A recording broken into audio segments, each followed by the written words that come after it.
Joining me now is Pennsylvania Republican Congressman Guy Reschenthaler. It's great to see you, sir. Okay, media down in D.C. saying there's new warning signs for the Biden administration and Democrats. President Biden has not held a single solo press conference since he was inaugurated. Also, he may be the first president since 1981 not to address a joint session of Congress by the end of February. Your reaction to that? Liz, first, thanks for having me on. Always enjoy it. You know, I think that Joe Biden won this election hiding in the basement, and he's hiding in the basement now.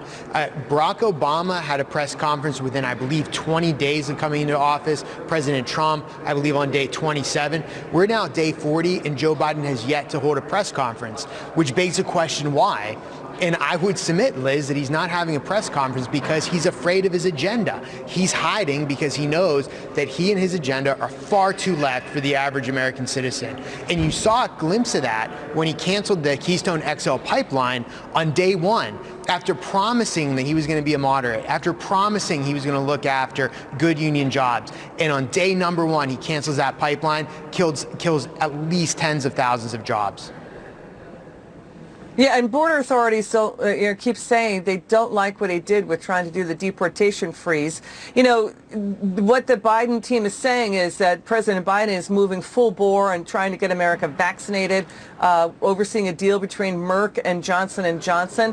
GOP is in their own circular firing squad, says Senator Rick Scott, Republican of Florida, that he is saying that there is a civil war inside the Republican Party. What do you say?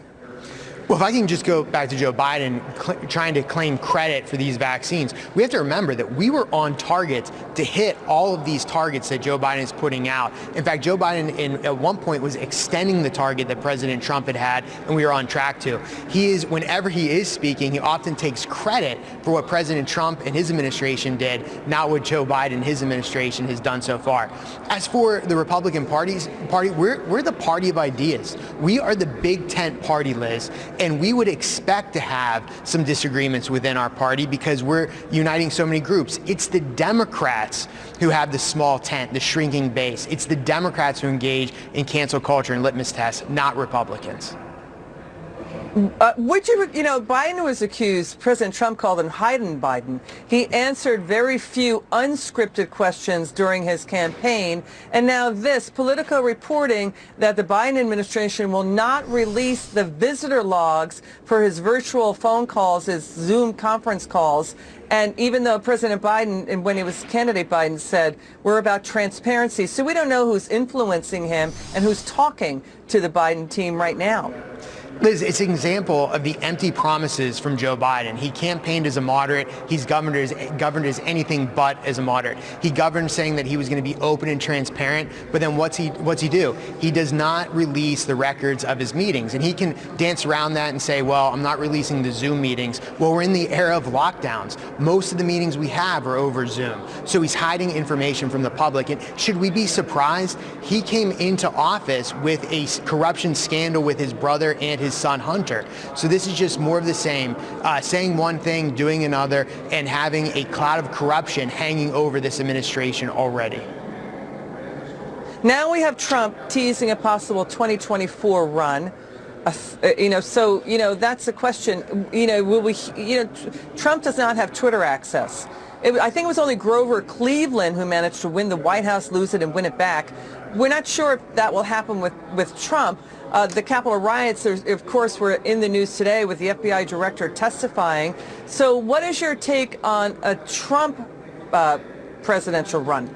Well, I think with Biden and his party moving far left, you're going to see Republicans take back the House and the Senate in 2022. We're going to have a speaker, Kevin McCarthy, I predict, in 22.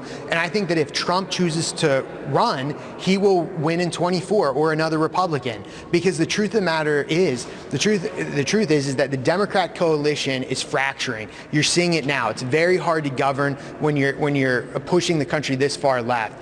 And as their coalition fractures and people see the socialism that they're pushing, people are going to come to the Republican Party, and we're going to come back.